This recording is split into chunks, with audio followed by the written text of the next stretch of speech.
Hello everybody, very informal impromptu video today with barely any script and my hand as a tripod because I'm too lazy to go and find it. If you're subscribed to my channel, you'll have noticed that my upload rate has gone down significantly. And for a while there, I had the good excuse of saying, well, that's because I'm on doing my exams. But my exams have been over for more than half a year now, and I still haven't uploaded that much. And I was confused because I have been working on my videos quite a bit, so I just didn't know what was up until I realized before I got into exam period, I was writing short reviews, book reviews, for an online magazine called Homeschooling Teen quite regularly. And then I would turn those reviews into short 10-15 minute videos, book review videos. And obviously, those have a clear script. You don't need much editing, and they're short, so they don't take much time to edit either. And so that just clicked for me. That's the reason that I have not been uploading that much recently. I just haven't been making short videos. All of my videos have been 40 minutes, which takes a lot of time to write, it takes a lot of time to film, and it takes a lot of time to edit. So today, just a short video where I tell you about my 5-star reads from 2024. I know it's been over for a while, the year has come and gone, but it's fine, doesn't matter. These books are still good, even though 2024 has been over for a while. The first book is Calculated by Nova McBee, and I wanted to tell you what genre this book is, but I really don't know for sure. It's not really a spy genre, it's not a thriller, it's not really a mystery, it's kind of those combined. It's about 17-year-old Joe Rivers, who is a math genius. Now, usually I'm not a fan of that in books where, this one character is just so super intelligent and they see numbers in front of their eyes. I just always find it a bit silly. But in this book, it actually works really well. And she has been kidnapped by a criminal organization and has been working for them for the past couple of years. Then, through a series of circumstances, she is freed and ends up working for this rich businessman. Now, this crime empire she's been working for causes a lot of grief for a lot of people. Its main thing is trafficking people, which is not great, and it's just kind of the typical mafia stuff. So she wants to end this criminal empire, and that's the plot of the book. Now, this book is the first in a series, but you can just read this book and still enjoy it. Honestly, I'm gonna say I think this is the best book in the series, which you see more often.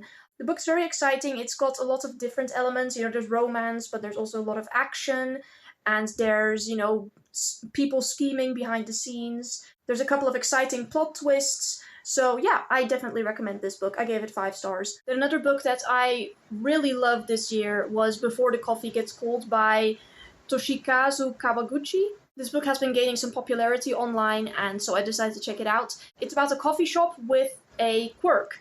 In this coffee shop, if you sit in a certain seat, you can travel in time. And the writer uses this to explore stories of relationships between people. So there's a lady who wants to go back in time to see her husband again before he got Alzheimer's. Somebody wants to confront the person who left them. Things like that. It's hard to put into words, which is funny since I'm doing a book review, but it's just written so beautifully, and I think the main part, it made me cry, and I think the main reason for that is just that the author manages to put the feelings characters have for each other into words so well. And it's a very beautiful story, and so especially the last one, that's the one that's made me cry. Um, so I would definitely recommend this one. Another really good book I read was, well, I mean, these are all good books because they're all 5-star reads, but it's Lifeboat 12 by Susan Hood, which is about a young boy from England during World War II who gets put on I think it was the Bonaire, which was a ship that would evacuate him because the Nazis were bombing London and it was getting super dangerous. Except then, the ship never reached its destination. It got torpedoed, and all the children, had to evacuate and get into lifeboats. It's very kind of reminiscent of the. I actually thought before I read it that the book was going to be about the Titanic, but then it was about a different maritime disaster. The book is kind of written in a poetry way, but not really. Just the sentences are, cut short, and so it's kind of a mix between prose and poetry. But that does make for some super beautiful passages. So yeah, this young boy and a couple of other children, and some Indian sailors, a businessman, and a young lady. They all have to. End up in lifeboat 12, and they have to survive for a whole bunch of days before they finally get rescued. And so the main story is about that whole ordeal. What I really loved about this book was not only, about the fact that it's just normal people who turn into heroes because their situation demands it, especially the young lady, very impressive, but also that at the end you get actual pictures and more information because this is an actual real story that was turned into this book.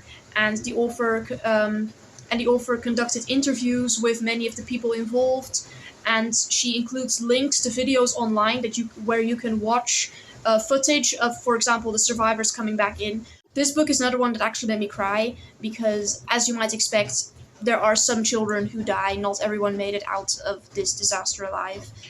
And so, yeah, it's very impactful. Then, a little bit more lighthearted, I read a bunch of Asterix comics this year, and also the Guide to Asterix by Peter Kessler.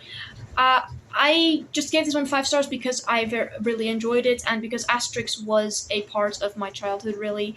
And this book, sorry, I'll get to the comic one later. This book really helps me understand more of the jokes and of the culture behind the comics. Because, I always read the Dutch version as a child and had no clue, had no idea of the French culture behind everything. So that's why I like this book. And then one of the comics I gave 5 stars. This was Asterix and the Banquet. This was always a favorite one of mine. There's a lot of very funny jokes and quips, all kinds of like puns, but also visual gags. Um, and a lot of these are ones that I still remembered, even though it was years since I last read it.